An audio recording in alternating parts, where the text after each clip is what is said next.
Mas hoje nós vamos falar sobre um tema muito importante. Na verdade, eu queria que você entendesse uma coisa: ninguém constrói um prédio sem fundamento sólido e firme. E a tua fé tem que ser algo que se apoia em algo verdadeiro, em algo que tem fundamento na palavra de Deus.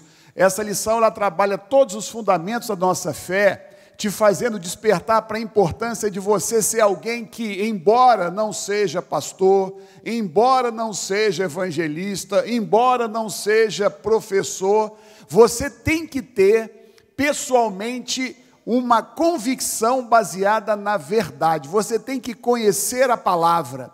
Nada justifica o fato de você não conhecer a palavra de Deus e a doutrina na qual a tua vida se apoia, porque você vive em função dessa doutrina. Você tem que conhecer para que você seja alguém que vive lá fora e que você não seja, como dizia a palavra, levado por qualquer vento de doutrina.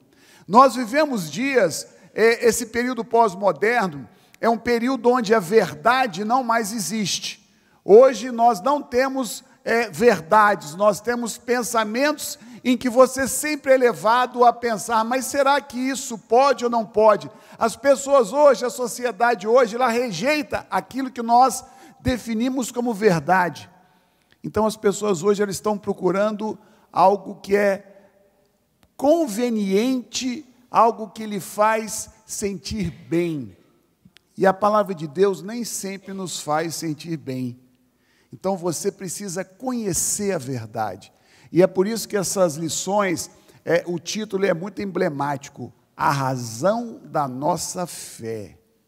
Isso é sério, meu irmão. Nós não estamos aqui brincando.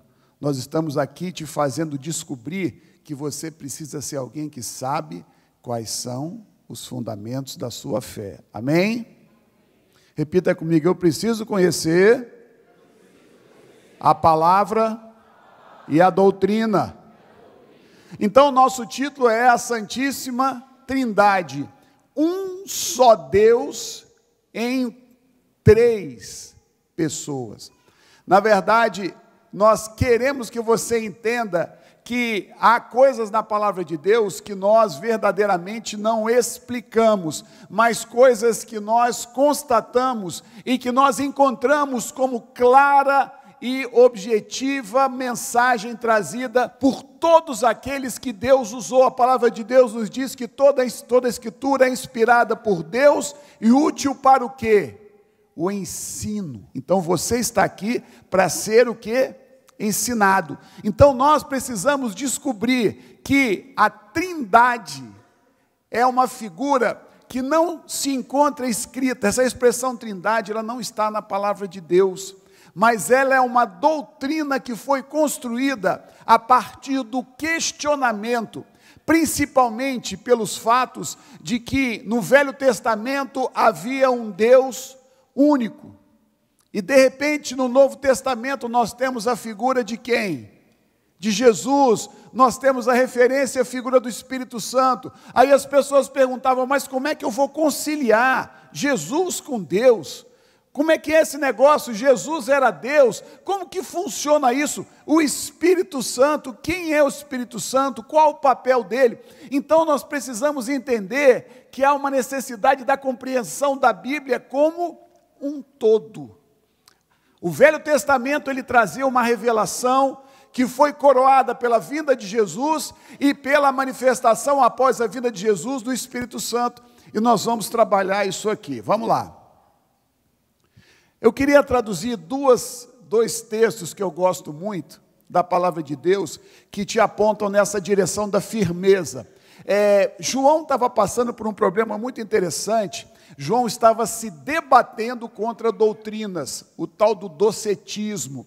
E João traz um texto muito interessante na sua segunda carta, que eu coloco lá. Presta atenção, olha a gravidade de nós sabermos o que é a verdade.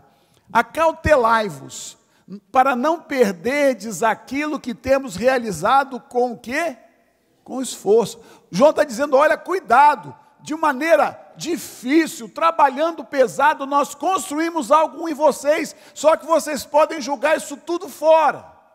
E ele continua dizendo: mas para receberdes completo galardão.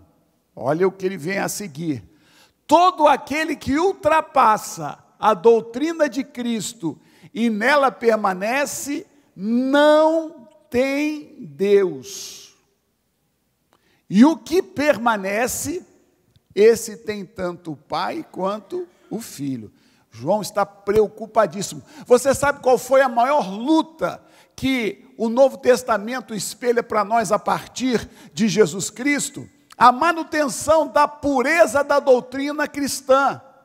Eu quero que você entenda que hoje nós estamos no ano 2000, né? O início da igreja ele foi marcado, e durante toda a sua história, marcado por inúmeras tentativas de Satanás de desvirtuar, de distorcer o Evangelho, de o homem não compreender as verdades do Evangelho. Então você e eu temos que ser vigilantes justamente por esse aspecto. E eu gosto muito de Gálatas, que também mostra um contexto onde Paulo lutava contra os judaizantes. Paulo estava vivendo um contexto de guerra, porque aquele evangelho que ele havia ensinado não estava sendo seguido. E ele fala: mas ainda que nós, ou mesmo um anjo vindo do céu, vos pregue evangelho que vá além do que vos temos pregado, seja o quê? Anátema. Você sabe o que é anátema? Maldição, coisa errada, coisa que tem que ser deixada de lado. Paulo está dizendo: nem que se eu falar alguma coisa que vá além do que eu preguei, está errado. Então você e eu temos que ser cristãos que olham e que buscam na palavra. Por isso que crente que não conhece a palavra não consegue viver o que Deus tem. Por isso que a Bíblia hoje nos diz, aliás, nós vemos hoje um contexto de uma sociedade onde a igreja está levada por vários tipos de absurdos, porque tem muito pouca gente olhando na palavra. Cuidado, os dias não são fáceis. Continuando. A nossa verdade prática, aí nós estamos seguindo a lição, e a lição é bastante didática. Ela diz o seguinte: cremos em um Deus. Repete comigo: eu creio em um Deus. Pastor, mas tem 3 deuses? Não, tem um Deus. E esse Deus, ele existe na forma de 3 pessoas. Presta atenção nisso. Isso é um mistério. Isso aqui não é uma charada. Isso é um mistério que Deus nos coloca. Um Deus, eu creio em Deus, que se expressa através de 3 pessoas: Pai, Filho e Espírito Santo. E eles são iguais em substância, em glória, em poder, em majestade. Vamos continuar. O texto áureo, aí nós temos a recomendação de Jesus, após cumprir a sua missão, ele traz essa direção para a igreja. E é interessante a gente percebendo como que Jesus vai colocando a figura da Trindade. Ele cuidadosamente fala: portanto, ide, ensinai a todas as nações, batizando-as em nome do Pai, Filho e Espírito Santo. Veja bem que nós dissemos que há um Deus que é composto por 3 pessoas distintas. Uma unidade feita por 3 pessoas. E é isso mesmo. E você precisa entender que Jesus, ele foi claro, objetivo, inquestionável, mesmo porque Jesus viveu um contexto onde ele foi aquele que suscitou essa discussão sobre a Trindade, no sentido de que ele se colocou como Deus. Então as pessoas não entendiam: mas vem cá, Jesus é Deus, mas ele é filho de Deus, ele é ou não é Deus? Como que fica esse negócio? Se o Deus de Israel. Tanto é que os judeus, eles não aceitaram o que? Jesus por causa dessa questão. Não, nós adoramos a Deus. E eles não aceitavam a Jesus como o Filho de Deus. Na verdade, os judeus, eles queriam um Messias, mas eles também esperavam apenas aquilo que lhes trouxesse o resgate. Eles queriam Moisés, né? Os que os judeus queriam é ser livres de Roma. Assim como o povo judeu foi livre do Egito, eles queriam um libertador. Tanto é que o julgamento de Jesus, ele foi um julgamento político e religioso. Porque Jesus ele foi condenado porque, na verdade, os judeus, quando descobriram que eles não tinham autoridade, o Sinédrio não tinha autoridade para matar alguém, eles começaram a suscitar a dúvida de que Jesus, na verdade, queria usurpar o poder de Roma. Por isso que eles quiseram trazer para Jesus aquele que seria o que estaria usurpando Roma, senão ele não seria morto, porque a simples condenação no aspecto religioso de Jesus não traria a sua morte. Então Jesus ele suscitou logo essa discussão, e ele já fala, batizando-os em nome do Pai, do Filho e do Espírito Santo. É necessário entender que a doutrina da Trindade não é incompatível com a visão de um Deus único revelado no Antigo Testamento. Foi o que eu já disse a vocês, nós estamos diante de uma progressividade ou de uma revelação progressiva de Deus. Aí nós vamos começar a ver as construções bíblicas que são chamadas de trinitárias. Trinitárias são aquelas que são consoante, que têm sintonia com a Trindade. A unidade na Trindade. Então vamos lá. Os textos, eles são extremamente ricos e eles nos mostram essa colocação das três pessoas que constituem o nosso Deus. 1 Coríntios 12, de 4 a 6. Ora, os dons são diversos. O Espírito é o mesmo. O Espírito está em letra maiúscula. E também a diversidade de serviços, mas o Senhor é o mesmo. E a diversidade nas realizações, mas o mesmo Deus é quem opera tudo em todos. Num texto, Paulo já fala da Trindade, ele vai mostrando que sempre que ele aborda a identidade de Deus, ele sempre se preocupa em mostrar que as três pessoas da Trindade, elas têm papéis distintos, né? Mas elas estão sempre juntas trabalhando pela obra que foi concebida por Deus inicialmente. Continuando. A bênção apostólica. E essa bênção apostólica é uma das coisas que nós mais admiramos, nós mais gostamos, né? É gostoso, por exemplo, eu sou pastor, né? Então eu gosto de, mas mesmo quando eu estou em outro lugar, eu estou na minha igreja, né? Eu gosto de receber a bênção apostólica. A gente levanta a mão, a gente abre as mãos, simbolizando que nós cremos nisso aqui, que a graça do Senhor Jesus, o amor de Deus e a comunhão do Espírito. É interessante que isso aqui é uma síntese da missão de cada um dos componentes da Trindade.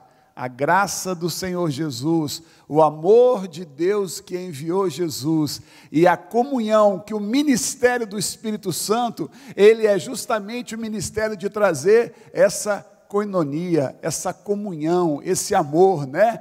Atos fala que o Espírito, ele convence o mundo do pecado, da justiça e do juízo. Então é muito interessante como que essa bênção marca de uma maneira muito clara três pessoas que existem constituindo, formando esse Deus único ao qual nós adoramos e servimos, né? A fonte da graça do Senhor Jesus é o amor de Deus no Espírito Santo. Essa é a saudação trinitária mais típica que é utilizada pelos doutrinadores que justamente lutam contra essa doutrina que nós vamos ver que questiona a Trindade. O Deus trino e uno revelado. Vamos lá.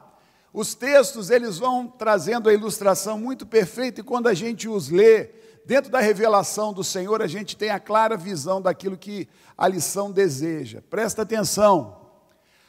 Há somente um corpo, um só Espírito, como fostes chamados numa só esperança da vossa vocação. Então nós temos ali o Espírito, há um só Senhor. Ele está falando de quem? Jesus, uma só fé, um só batismo, um só Deus e Pai de todos, o qual é sobre todos, age por meio de todos e está em todos. Então nós vemos aqui a obra do Senhor. Deus nos chama através do Espírito Santo. Jesus é o nosso Senhor, é a fonte da nossa fé e esperança. Jesus teve o papel, vocês vão ver, né? Nas outras lições, aí vai destrinchar o papel do Espírito Santo, o papel de Deus e o papel de Jesus. Não é o nosso objetivo hoje, mas você tem que entender que cada um deles, então, tem uma referência porque exerceria o seu papel dentro daquilo que foi concebido por Deus inicialmente, tá certo? Então, o Pai, o Filho e o Espírito Santo são iguais em poder, glória e majestade, cada um dentro da sua atuação. 1 Pedro 1:2, eu estou trazendo para você versículos que mostram essa ênfase. Nós estamos tratando de cartas de Paulo, cartas de Pedro. Foram homens que foram usados por Deus para trazer justamente essa revelação do que seria a Trindade, detalhando que eles existem e que eles trabalham em unidade. Ou seja, é a unidade na Trindade. 3 pessoas trabalhando de acordo com um projeto único. E eles são um Deus. Perfeito? Continuando, vamos lá. Eleitos segundo a presciência de Deus Pai, Deus, em santificação do Espírito Santo, para a obediência e aspersão do sangue de Jesus. Novamente, esse versículo mostra os 3 componentes da Trindade, trabalhando em unidade, jamais cada um para um lado.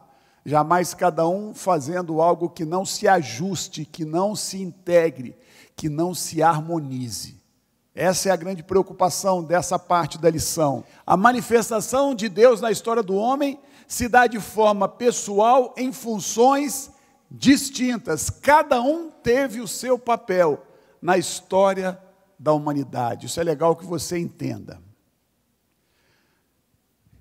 As pessoas da Trindade, presta atenção nisso aqui, tem vontades separadas, porém nunca conflitantes.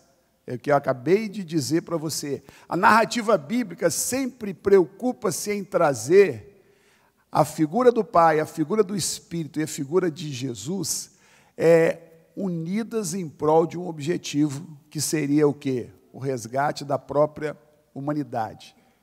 E nós vemos aqui 3 textos. Primeiro, Lucas 22:42, é Jesus no momento de profundo sentimento e sofrimento. Ele chega e ele se vê diante da proximidade da sua morte.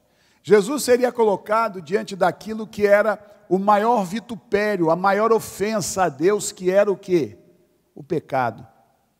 Jesus, na verdade, estava diante da realidade mais agoniante que você possa imaginar. Na verdade, para nós como homens é muito difícil entender e sentir e ter a revelação do que Jesus sentiu quando foi colocado diante do nosso pecado. Não tem jeito de expressar com palavras. E o nosso maior desafio é nós entendermos isso, que o santo, aquele que não conheceu o pecado, como Paulo diz, ele se fez pecado por nós. E no momento em que Jesus é confrontado com o momento mais difícil, ele fala isso, dizendo: Pai, se queres, passa de mim esse cálice, mas não se faça segundo o quê? A minha vontade, e sim a tua. A lógica de Satanás foi justamente tentar quebrar essa unidade. A lógica do diabo foi fazer com que houvesse uma cisão, uma divisão, em que Jesus não fosse aquele que cumpre a vontade do Pai. Jesus sofreu profunda e intensamente no momento em que ele se viu diante do preço do nosso pecado. O segundo texto, 1 Coríntios 12, 11, diz assim: mas um só e o mesmo Espírito realiza todas essas coisas, distribuindo-as como lhe apraz, a cada um individualmente. Está falando dos dons. João 6,38 diz: porque eu desci do céu, não para fazer a minha própria vontade, mas a vontade daquele que me enviou. Então, a ação do Espírito e a ação de Jesus sempre foi em sintonia com o Pai. Eles nunca divergiram ou se dividiram. O Deus uno e trino, vamos lá. Questões relevantes, importantes e que vão te fazer construir um prédio muito bonito. Jesus era Deus. Esse aspecto aqui, ele é o diferencial do cristianismo, em relação ao judaísmo, ao islamismo, ao espiritismo, às religiões orientais. Ninguém nega o valor e a capacidade de Jesus, nenhuma religião nega. Mas só o cristianismo lhe atribui a deidade. A deidade, na verdade, significa que Jesus ele tinha natureza divina.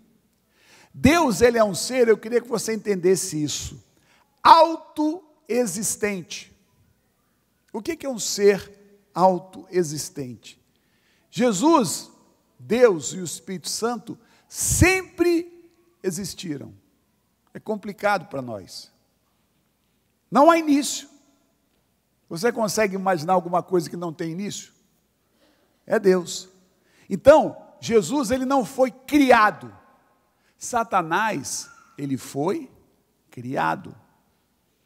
Eu quero que você entenda isso, porque você precisa entender as coisas do mundo espiritual sob a ótica da palavra. Portanto, a autoexistência de Deus expressa que Jesus, ele sempre foi Deus. E todas as doutrinas como Testemunha de Jeová, Vozes da Verdade, o próprio Espiritismo, se você conversar com uma pessoa que professa, né, o Espiritismo, ele jamais vai agredir Jesus. Ele vai falar: Jesus é um espírito de luz, uma pessoa sábia, né? Se você conversar com um oriental, ele vai dizer que Jesus, ele era um cara, eu esqueci o termo certo, alguém muito elevado e muito superior. Como é que é? Eu vi aqui. Mestre, coisas desse tipo. Mas Jesus era Deus. Essa é a diferença que nós, como cristãos, temos que entender. Então, a gente está lá, João 1:1, no princípio era o verbo estava com Deus e o verbo o quê? Era Deus. Acabou, meu irmão. Então, a grande questão da humanidade é aceitar Jesus como Deus ou não aceitar. Jesus é a espada de Damocles na cabeça da humanidade. Jesus é a pedra de tropeço. Jesus é a pedra angular. Essa é a base da tua fé, meu querido. O papel de Jesus, a natureza de Jesus É a diferenciação da fé cristã. Cristã vem de quem? De Cristo. Eu quero que você entenda isso é muito claro, muito objetivo. E você precisa perceber, principalmente quando a gente vai aí fora, quando as pessoas não reconhecem isso. O homem fala assim: nossa, eu queria tanto que Deus falasse comigo. Deus fala conosco através de Jesus nas páginas da Bíblia. E Deus fala conosco através do Espírito. Mas eu quero que você entenda que essa centralidade de Jesus é muito importante. Então Jesus era Deus, ele era verbo, ele estava com Deus e o verbo era Deus. E Colossenses 2,9 traz o seguinte, presta atenção nesse texto, ele é muito forte. Porquanto nele habita corporalmente toda a plenitude da divindade. Vocês vão ver na lição a seguir, quando vocês tratarem lá, o Senhor e Salvador, a próxima lição, a lição 4, que Jesus, ele é o quê? A encarnação de Deus. Jesus é a intervenção de Deus na história do homem, usando um corpo de homem. É como se o autor de uma história entrasse no romance que ele escreveu. Deus cria o homem, cria a história e entra para intervir nessa história, pessoalmente, através de quem? Jesus. Então, quem foi? Quem é Jesus? Jesus é o Deus encarnado. Preste atenção nisso. Para que você não se deixe levar por conversa fiada. Gente que fala bonitinho, gente que tem discurso de generosidade, gente que tem expressões que expressam espiritualidade, mas que negam a deidade de Jesus. Quem nega, não é de Deus. Quem entendeu, diga amém. Continuando. O Espírito Santo é Deus. A palavra mostra claramente uma harmonia, uma sincronia, uma lógica de Deus para resgatar o homem. E aí, o papel do Espírito é claro. 1 Coríntios 3,16. Não sabeis que sois o quê? Santuário de Deus. Você é santuário de Deus. E que o Espírito de Deus habita em você. É o Espírito Santo. Então, isso você precisa saber. Isso não é uma figura de linguagem. Isso não é uma expressão que traduz uma metáfora. Isso é a verdade. Você precisa entender isso, meu irmão. Porque quando nós entendemos que o Espírito Santo habita em mim, isso me traz uma revelação muito grande do que eu tenho que ser, do que eu tenho que viver. E principalmente me revela aquilo que eu preciso mudar. Amém? 2 Coríntios 3,17. Ora, o Senhor é Espírito, e onde está o Espírito do Senhor, aí há liberdade. Uma clara referência à deidade do Espírito Santo. O Espírito Santo também é Deus. A Trindade é a única explicação para o fato de que Jesus e o Espírito Santo são pessoas que têm diferentes formas de manifestação junto com Deus, mas a unidade deles é clara. Cada um na sua missão, cada um no seu papel. Não esqueça disso.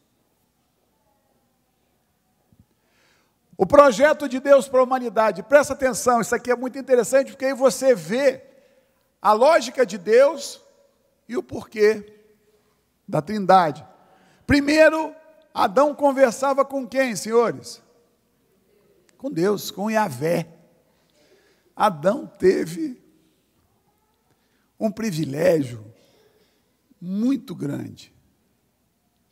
Adão viveu aquilo que era o sonho de Deus para nós, a vida sem pecado. Então Adão se relacionava com o Yahvé.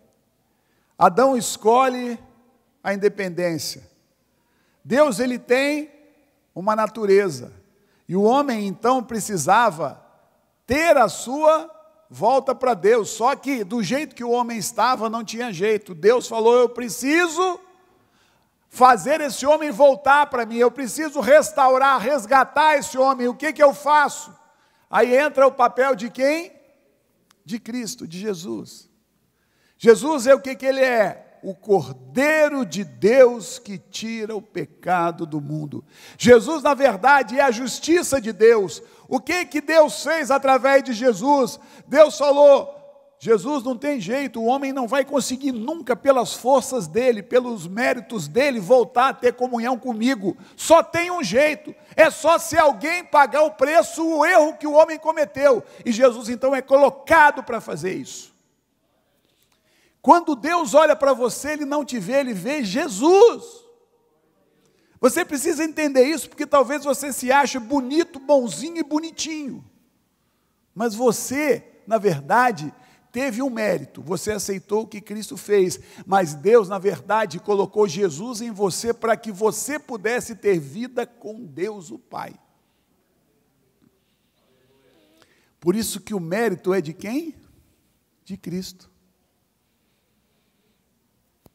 1 Coríntios, Paulo fala: que tens tu que não tenhas recebido, e se o recebestes, por que te portas como se não houveras recebido? Paulo está dizendo: olha, deixa eu te contar uma coisa, você não tem nada, eu te dei tudo, e por que você se comporta como se você tivesse mérito? Isso é muito bom para esmigalhar, moer e tirar o nosso mérito e nos fazer entender que o mérito é de Jesus. A igreja será tanto mais forte quanto nós conseguirmos enxergar isso. E é justamente isso que nós estamos tentando colocar. Jesus, ele veio para o quê? Restaurar a nossa ligação com Deus. E o Espírito, após a obra de Jesus, é enviado ao mundo, certo? Mas o mais legal é que ele é enviado ao mundo e ele vem para viver dentro de nós. Isso me faz pensar um pouquinho. O Espírito Santo, nós estamos na era da dispensação. O Espírito Santo está aí, mas ele vive em mim. Isso é forte. Então eu quero que você entenda isso. Esse foi o projeto de Deus para nós.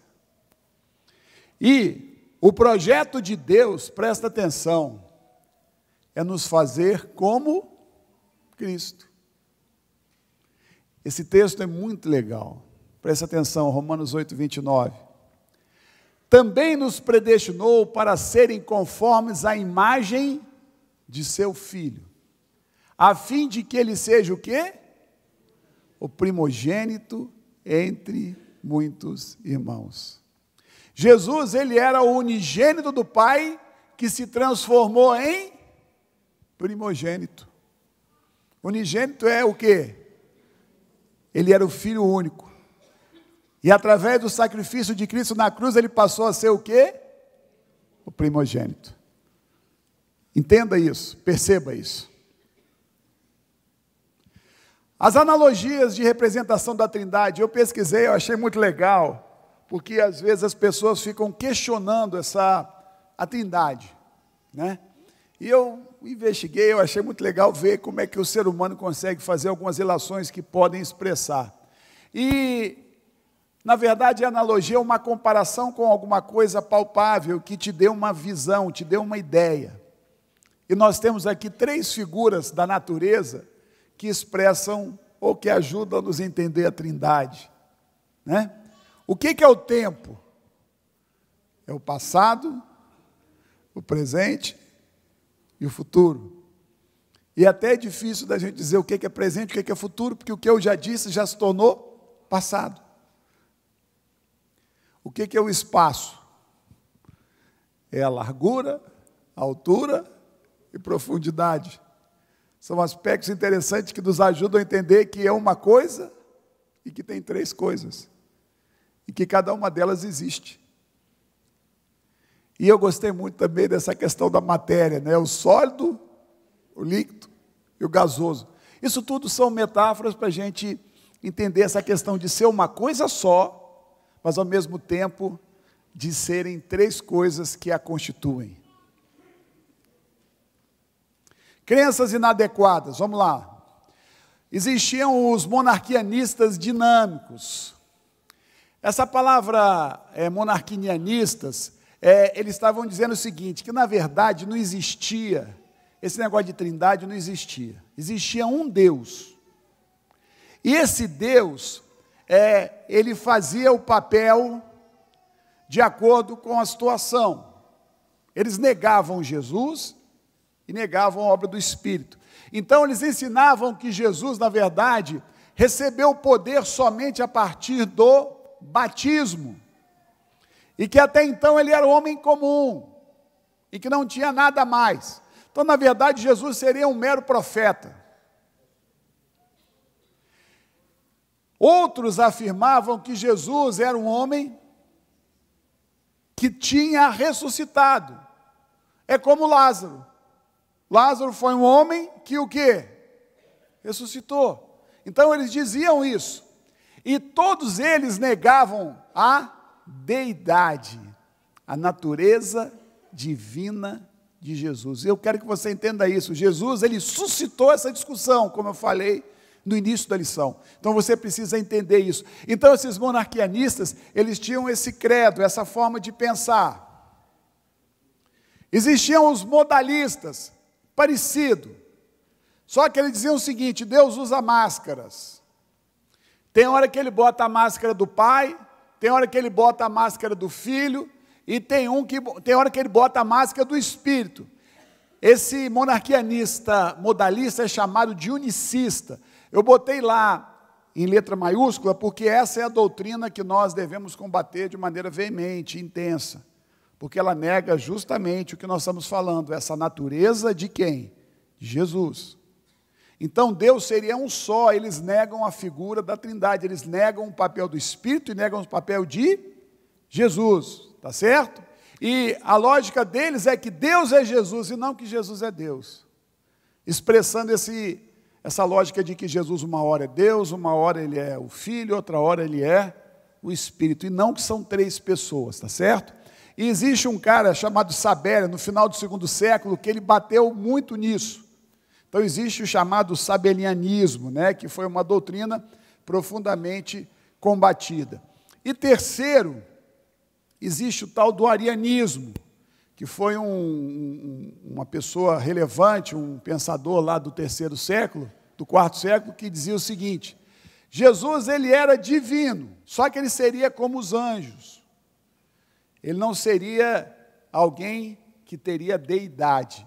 E ele era de uma classe superior ao homem, mas inferior a Deus. Então coloca uma natureza de Jesus diferente, como um ser espiritual criado, e Jesus não foi criado. Entenda o que eu estou te falando, Jesus não foi criado, Deus não foi criado, o Espírito Santo não foi criado. Essa é a lógica, essa é a marca que nós temos que aprender. Essa autoexistência de Deus, tá?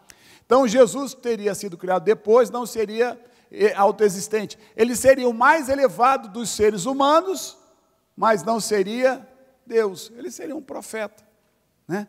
Alguém que Deus teria levantado e criado. Respostas às objeções, vamos lá. Os unicistas, eles afirmam que a Trindade é uma invenção do Concílio de Nicéia, por ordem de Constantino. Então existe uma guerra em relação à doutrina da Trindade. E nós vimos que houve um concílio mais tarde, no final desse século, aí, que expressou a utilização, que firmou a utilização da palavra Trindade, porque essa palavra conseguiu unificar a percepção das pessoas em relação ao fenômeno da Trindade, tá certo? E houve um homem de Deus chamado Tertuliano, né, que ele já tinha formulado essa questão, formulado essa lógica da Trindade. Então, isso foi motivo de muita celeuma na época. E esse concílio de Nicéia, ele não tratou desse tema ou dessa matéria. E a definição, aí nós vamos ver aí, ó. Tertuliano foi quem inventou, quem recebeu de Deus essa revelação da utilização da expressão trindade. E ele coloca, né? Todos são um por unidade de substância, embora ainda esteja oculta o mistério da dispensação que atribui unidade na trindade. E ele coloca de uma forma clara, um só Deus, portanto a essência, a substância e o poder são um só. Mas a diferença está no grau, na forma e na aparência dessas pessoas. Então Tertuliano foi aquele que Deus usou para dirimir essa discussão. E no concílio de Constantinopla, 381 depois de Cristo, é que houve o tal do credo atanasiano, ou credo de Atanásio, que sedimentou, solidificou, marcou a formulação de uma lógica que até hoje perdura e que é aceita pela igreja cristã, tá certo? Ela teve base nos trabalhos de Atanásio, ele combateu muito os arianistas, né, com aquela tese que Jesus seria um meio-deus, e ele traz justamente essa questão da doutrina do Espírito Santo, e sempre reiterando a importância da figura da Trindade. Vamos fechar os nossos olhos. Senhor, obrigado porque a Tua palavra é viva e verdade. Senhor, livra-nos do engano, livra-nos da mentira, livra-nos de tudo, ó Pai, que destrói a nossa correta percepção do Senhor. E faz-nos a cada dia, Pai, homens que manejam bem a palavra, e que não têm do que se envergonhar, e que Te conhecem, e que conhecem a doutrina sã, que nos levará a uma vida abundante com o Senhor, em nome de Jesus. Amém. Que Deus abençoe. Uma igreja alegre, participativa. Todos os domingos, às 9 horas, um delicioso café da manhã e uma escola bíblica abençoada. Às 18 horas, culto da família. Segunda, às 14 horas, Manancial Feminino.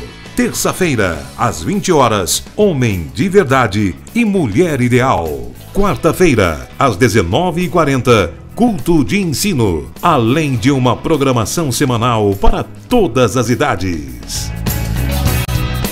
O nosso sonho é expandir o reino de Deus e chegar a todas as nações do planeta Terra.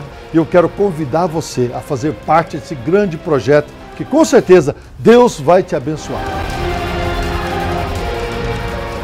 Catedral da Família.